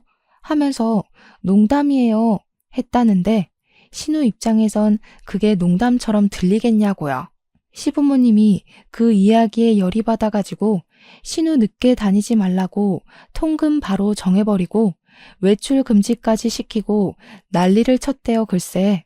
동서랑 들이받고 싸우고 난리를 쳤는데 그러면 그럴수록 동서가 야실야실하게 시부모 부추겨서 신우를 곤란하게 했다고 하더라고요. 신우가 질염이 자주 생겨서 사실 여자들은 감기 같은 거잖아요. 치료만 제때 받으면 되는 가벼운 염증인데 그것 때문에 산부인과에 치료를 받으러 다녔는데 그 병원이 동네에서 꽤 큰 산부인과고 저희 시댁 식구들이 다 한 동네를 사니까 동서를 마주친 거죠. 시모한테 가서 신우가 자꾸 산부인과 다니는 게 이상하다고 했다는 거예요. 글쎄. 애먼 짓만 안 했으면 갈 일이 없는 거 아니냐면서 자기는 처녀 때 산부인과 안 가봤다고 하면서요. 시모가 아니라고 제 아파서 다니는 거라고 했는데 그때마다 동서가 의미심장하게 신우가 뭐 괜히 아프겠냐고 했대요. 산부인과 진료를 받을 정도로 아프다고요? 괜히요? 이러면서 아무것도 몰라요 하는 얼굴로요. 신우가 그것 때문에 진짜 너무 스트레스 받고 동서랑 완전히 등졌다고 하더라고요. 남자친구도 없는데 SNS에 친구들이랑 어디 좋은데 놀러 가면 단톡방에 괜히 시비를 건대요. 신우, 새 남자친구 생겼어요? 아, 그래서 지난주에 산부인과 간 거예요? 이러면서 시부모님이 정말 오해하게요. 진짜 골 때리지 않나요? 형님한테는 더하면 더했지 덜하진 않았더라고요. 돈 빌려준 거를 빌미로 시댁에 무슨 행사나 일만 있으면 형님이 하세요. 형님은 저한테 잘하셔야 돼요 하면서요. 돈 빌려준 게 재작년인데 그때부터 명절만 되면 딱 밥 시간 맞춰서 오고 일은 하나도 안 한대요. 조카 생일만 되면 이자 갚은 셈 치고 이거 사줘라 저거 사줘라 난리를 치는데 웃긴 게 이자까지 갚으면서 돈 갚고 있다는 겁니다. 거기다가 형님네가 지금 사업이 잘 안 풀리는 중이라 아이를 가지는 걸 점점 미루게 되나 봐요. 그랬더니 시부모 부추겨서 형님네 불임인 거 아니냐고, 속아서 결혼시킨 거 아니냐고, 산부인과 가서 불임 검사라도 받아봐야 할 것 같다면서 애를 왜 안 가지냐고 일일이 참견을 한대요. 시모가 그 말에 또 혹해서 시모 손잡고 산부인과 가서 불임 검사까지 받았다고 하는데 형님이 그 이야기하면서 억울했는지 막 우시더라고요. 와, 진짜 못된 년이다. 이 말 말고는 설명할 방법이 없는 거 있죠? 제가 이 이야기를 남편한테 이야기해주면서 이거 다 알고 있었냐고 하니까 소스라치게 놀라더라고요. 전혀 몰랐다면서 그런 일이 있었냐고, 저한테도 저렇게 뻗대냐고 물어보면서 당신은 참지 말고 들이박으라고 하더라고요. 그런 거 잘하지 않냐고 절대로 참아주지 말래요. 아니나 다를까 새학기에 그 난리를 치고도 어린이날 되니까 또 단톡방에 글을 올렸더라고요. 우리 집안에 아이라고는 우리 딸 하나뿐인데 다들 선물 하나씩은 챙겨줘야 하는 거 아니냐고요. 형님네는 전집 세트 몇십만 원짜리 사주시면 될 것 같고요. 하면서 우리 보고는 아이 침대를 사달라고 하더라고요. 무려 프레임만 80만 원짜리 침대를 보내면서 우리 딸이 이게 마음에 든대요 하더라고요. 신우한테는 우리 신우는 돈 없으니까 장난감 하나 사주세요 하면서 10만 원짜리 장난감을 보내고요. 시모는 그 와중에도 우리 집안의 손주라고는 하나뿐인데 선물 좀 챙겨주라고 하더라고요. 저한테 꼭 집어서 둘째 너는 새학기 때 입학 선물도 안 사줬잖아 하는데 제가 챙겨야 할 의무가 있는 건 아니잖아요? 제가 왜 80만 원이나 하는 침대를 선물해야 하는지 모르겠더라고요. 어머님, 아직 우리 남편 어린애 취급하시면서 어린이날 선물은 안 주세요? 저희 침대도 불편한데 이번에 받은 브랜드 침대가 600만 원이더라고요. 어린이날 선물로 하나 사주시면 감사하겠습니다. 그러니까 시모가 말이 쏙 사라지대요. 그때 신우가 막 웃는 이모티콘을 보냈어요. 그래, 엄마랑 아빠가 자식들 선물 챙겨줘야지. 나는 그럼 디사 헤어드라이기 사줘. 80만 원짜리. 그 말에 아주버님도 쌓인 게 있었는지 바로 이야기하더라고요. 나는 현금으로 주세요. 우리 와이프 못 가지요. 시모랑 동서만 입 꾹 다물고 숫자만 사라지더라고요. 시부가 나서서 어린이날 같은 건 부모가 알아서 챙기고 우리 자식들은 자기가 용돈 주겠다고 10만 원씩 송금해 주시더라고요. 신우랑 형님이 저한테 따로 톡이 와서는 사이다 마셨다고 덕분에 10만 원 용돈 생겼으니까 커피를 쏘겠다고 했어요. 그래서 우리 셋이서만 따로 자리를 마련해서 만나게 됐죠. 그동안 서러웠던 이야기도 술술 해주는데 정말 그 이야기를 들으니 온몸이 부들부들 떨리더라니까요. 그래서 저는 이번 명절에도 동서가 저희한테 또 고나리 짓 하면 제대로 복수를 해주겠다고 마음을 먹었죠. 명절을 기다리던 와중에 제가 임신을 하게 된 것을 알게 되었어요. 남편이랑 저랑 둘 다 완전 경사 났다고 난리가 났는데 남편이 토요일 오전에 급하게 출근을 해야 해서 저 혼자 병원을 찾아가게 됐어요. 산부인과 가서 검사를 받았는데 자리를 잡긴 했지만 조금 불안하다고 조심하라고 하더라고요. 스트레스 받지 말고 몸 많이 움직이지 말고 유산 방지 주사 한 대 맞고 가라고요. 그래서 주사실 앞에서 기다렸다가 주사를 맞고 집으로 돌아와서 남편이랑 상의 후에 안정기를 찾을 때까지 비밀로 하기로 했어요.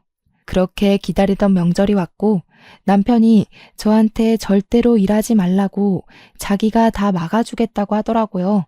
아니나 다를까 가자마자 시모가 갈비찜을 좀 했으면 좋겠다고 핏물은 빼놨다고 저한테 고기 덩어리를 던져주시더라고요. 그래서 형님이랑 저랑 갈비찜 양념을 하고 있었죠 뭐. 제가 아직 입덧을 하기 전이라서 그렇게 티는 안 났거든요. 신우는 막내 올케는 언제 온대? 하니까 시모가 대수롭지 않게 친정 갔다가 오겠지. 걔 바쁘잖아. 하더라고요. 그래서 제가 눈치 없는 사람처럼 나도 우리 엄마 보고 싶다. 우리도 친정 갔다 올걸. 이랬죠. 일부러요. 그러니까 시모가 도끼 눈을 뜨면서 명절에 무슨 친정을 먼저 가? 이러더라고요. 그래서 제가 동서는 왜 친정 먼저 가는데요? 하니 시모가 걔는 친정집에서 이것저것 챙겨주시니까 그거 챙겨오려고 일부러 먼저 가는 거야 하는 겁니다. 진짜 말이 안 통해서 원. 밥 다 차리고 나서 남편이 슬그머니 저한테 오더니 괜찮냐고 물어보길래 끄덕였어요. 동서네가 그때쯤 도착하고 다 같이 둘러앉아서 밥을 먹는데 동서가 무슨 할 말이라도 있는 사람처럼 저를 빤히 보더라고요. 그러면서 둘째 형님, 제가 뭐 물어볼 게 있는데 하면서 입을 여는데 딱 봐도 시비를 걸고 싶어 하는 사람 같았어요. 그래서 뭔데요? 하니까 저한테 어머 이걸 물어봐도 되나? 하면서 말을 하더라고요. 둘째 형님도 혹시 불임, 난임 뭐 이런 거예요? 그게 무슨 소리야 갑자기? 아니, 제가 얼마 전에 토요일 산부인과 갔는데 둘째 형님이 주사실 앞에 딱 있길래 그 주사실이 원래 시험관 할 때 주사 맞고 그런 데잖아요. 애가 잘 안 생기시나 봐요? 여보, 우린 진짜 축복이다. 애가 먼저 딱 들어서서. 제가 아무 소리 안 하고 동서를 빤히 쳐다봤죠. 진짜 일부러 저러는구나. 어이가 없었고요. 아휴, 우리 어머님 아버님은 어떡해요? 손주라고는 저한테서만 보시겠어요. 진짜 치사하게 이런 말까지 하고 싶진 않았지만 아들도 아니고 딸이면서 무슨 유세를 저리 떠는지 남편이 화가 나는지 한마디 끼어들려고 하는 걸 제가 딱 말렸죠. 뭐야, 진짜냐? 첫째도 그렇고 둘째도 그렇고 어찌 된 게 멀쩡한 애가 없어? 오호, 애들이 제일 속상할 텐데 그냥 가만히 있어. 셋째 너도 분위기 봐가면서 그런 말을 해야지. 온 가족이 동서를 쳐다보는데 혼자 뭐 어때서? 하는 얼굴로 있더라고요. 아니, 제가 신우한테도 맨날 말하잖아요. 여자가 몸을 소중하게 생각해야지. 그러다가 나중에 형님들처럼 임신하기도 어렵고 그렇다니까요. 갑자기 신우한테 저런 이야기를 하는 이유가 너무 빤하더라고요. 아주버님이 부들부들하는 형님을 끌어안고 동서한테 한마디 하셨죠. 보자 하니까 재수씨 말이 심하네. 우리가 돈 좀 빌렸다고 유세를 떨어도 유분수지. 지금 손윗사람 무서운 줄도 모르고 너무 나대는 거 아니야? 손윗사람이 손윗사람 같아야 뭐 손주를 떡하니 안겨준 것도 아니고 용돈을 드리는 것도 아니고요. 형님들이 하셔야 할 의무를 제가 하고 있잖아요. 그러니까 아주버님이 벌떡 일어나서 휴대폰을 쥐고 막 뭘 하시더니 서방님한테 휴대폰을 확 들이미시더라고요. 야, 내가 지금 돈 빌린 거 다 보냈다. 그러니까 다들 적당히 합시다 좀. 손주는 우리도 앞으로 노력할 거니까 너네가 신경 쓸 일 아니고. 엄마도 그래. 돈이면 단 줄 알아?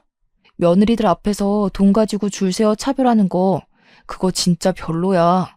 나는 앞으로 이딴 집구석에 명절이랍시고 오는 거 그만 둘련다.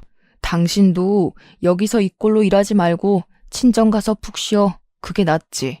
그러면서 박력 있게 아주버님께서 형님 손 떡하니 잡고 옷 챙겨서 나가시려고 하시더라고요. 형님이 놀래서 우리가 지금 여기서 나가면 둘째 서방님네는? 이러면서 저를 쳐다보시는데 제가 웃으면서 대꾸했어요. 형님, 저희도 이제 명절에 친정에만 가려고요. 먼 눈에는 뭐만 보인다고. 동서, 내가 산부인과 간 게 왜 나님의 불임이라서 간 거라고 생각해? 나 임신해서 간 거야. 유산방지 주사 맞으러. 그러는 동서는 왜 산부인과에 갔어? 임신한 것도 아니고. 동서 말대로라면 추잡한 짓 저질러야 산부인과 가서 검사 받는 거 아니었어? 혹시 동서 서방님 몰래 바람 피우고 그런 거야? 그랬더니 동서가 완전 얼굴 썩어가지고 절대 아니라고 자기는 그냥 자궁경부암 검사 받으러 간 거라고 소리를 꽥 지르대요. 그래서 저도 난 그런 거 몰라요 하는 천진난만한 표정으로 이야기를 했죠. 내가 어떻게 알아? 신우이한테도 그랬다며. 산부인과에 그냥 가겠냐고. 다 그렇고 그러니까 가는 거 아니냐고. 동서가 그렇게 생각한 거지 내 생각이 그렇다는 건 아니잖아. 동서 입으로 한 말인데 기억 안 나?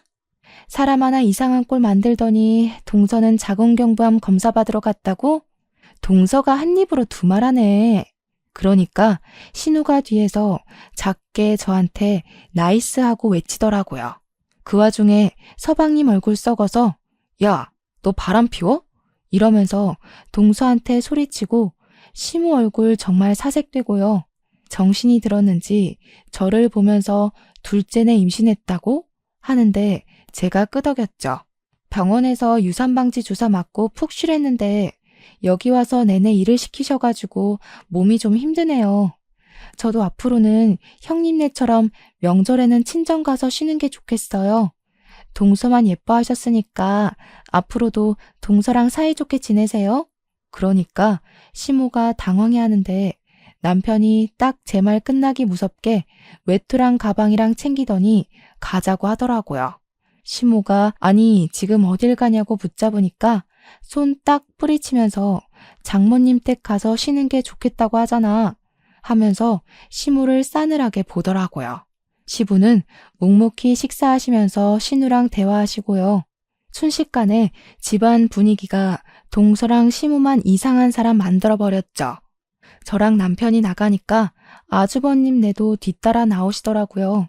집 앞에서 진짜 친정가? 진짜로? 이러면서 이야기를 하는데 신우가 쏙 따라 나오는 게 아니겠어요? 남편이 너는 어디 가냐 하니까 여기 있어봐야 잔소리밖에 더 듣겠냐고 올케 언니 때문에 속 진짜 뻥 뚫렸다고 친구 집 갈 거래요. 저한테 쌍따봉을 날리면서 막내 올케 표정 썩은 거 처음 본다고 진짜 둘째 올케 대박이라고 하는데 어깨가 으쓱하대요. 결국에 정성껏 차린 밥상은 맛도 못 보고 친정으로 가게 됐죠. 나중에 남편이 시부한테만 따로 연락해서 난리치고 나와서 죄송하다고 연락을 드렸대요. 명절에 방문 안 하겠다고 넌지시 이야기를 하니까 시부가 잘했다고 한마디 하셨대요. 그러면서 그날 우리 다 뿔뿔이 친정으로 흩어지고 난 뒤에 동서랑 서방님이랑 머리채를 잡고 싸웠대요. 글쎄 산부인과에 왜 갔냐 진짜 바람났냐 하면서요. 동서는 여자라면 누구나 가는 곳이라고 암검사를 받으러 간 거라고 하는데 서방님은 그동안 동서가 한 말 있으니까 못 믿는 거죠. 신우이 산부인과 갔다 왔다고 난리칠 때 기억 안 나냐고. 신우 그래서 외출금지 당했던 거 모르냐고. 어디서 뭘 하고 다녔길래 그런 데를 가는 거냐고. 네가 한 말도 기억 못하냐고 서방님이 동서를 쥐잡듯이 잡았대요. 동서는 억울해서 시모한테 편들어 달라고 했는데 시모 귀에 들리지도 않았던 거죠. 얼마나 고소했게요. 뭐 암검사 1년에 한 번씩 해야 하는 건 맞는데 입을 왜 그렇게 놀려서 자기가 뱉은 말에 발목을 잡히는지. 그 뒤로 시모가 저한테 임산부한테 좋다는 음식을 보내주겠다, 영양제 챙겨주겠다 하는 거 홀랑 받아먹었죠. 제 뱃속에 아이가 아들인 거 알고서는 뭐 선물을 샀는데 집에 갖다 줘도 되냐? 애는 잘 크고 있냐? 뭐 필요한 거 없냐? 난리 법석을 치는데 솔직히 시무 얼굴은 보고 싶지 않아서 다 됐어요 했어요. 어디 우리 애 한번 만나보려고 호시탐탐 기회를 보는지 시부가 남편한테도 절대 봐주지 말라고 연락을 하셨대요. 시모가 매일 내 손자 하면서 울고불고 한다고. 그러길래 왜 셋째 며느리만 그리 차별하고 들었냐고 한 소리 하셨대요. 저는 출산 무사히 마친 뒤 지금까지도 명절 첫날 점심만 딱 시댁에서 먹고 친정으로 가서 쉬어요. 형님네도 제 시간 맞춰서 밥 먹고 친정으로 가시고 신우는 결혼해서 지금 다른 지방에 가 있어요. 아, 동선에는 그 뒤로 저랑 형님 눈치 보면서 밥하고 설거지하고 후식 내오고 그러고 있죠. 시모가 동서 때문에 우리 가족이 흩어진 거라고 난리를 치셨나 봐요. 서방님도 그날 이후로 이혼 이야기까지 나온 것 같고요. 동서가 서방님 몇 년을 졸졸 쫓아다니다가 결혼했다더니 이혼은 싫은지 완전히 기죽이고 살고 있더라고요. 형님네도 제가 아이 낳고 2년 뒤에 시험관 성공해서 아들 쌍둥이를 낳으셨어요. 아들 없는 동선에는 그 뒤로 진짜 기도 못 펴고요. 시모는 손자들 한번 보겠다고 저희 눈치 보시는데 진즉 잘하셨으면 얼마나 좋아요? 역시 사람은 참으면 호구돼요. 참지 말고 들이박아서 내 권리를 찾아야 합니다. 그러니 남들은 지옥 같다던 명절이 이렇게 편하고 좋네요. 여러분들도 저처럼 들이받으면서 권리를 꼭 찾으시길 바랄게요. 아무튼 제 사연 들어주셔서 감사합니다. 다들 행복하세요.